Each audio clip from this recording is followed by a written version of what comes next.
Қатынды 50 000 долларға алдап кеткенде maaşı болған Бакиров Мез Шананович. Ұят бар я сенде. Мына мен сөйлеп тұрар замат көріп қоғыла фотографиясын. Бакиров Мез Шананович, жаш 50-де. Ноқаттың жаңы базар айылынан болады. Ақшаңды көйтіп берем деп тегінің башына әленіп тұрып, берке айырылды. 50 000 долларын алып, андан ары қашып келеді. Азы Дубайда да оғаз.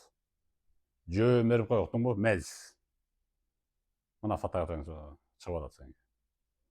Пока ошо беріп құтылмайын, айырылам. О видео алынбайды. Мына көріп қалды ошоны.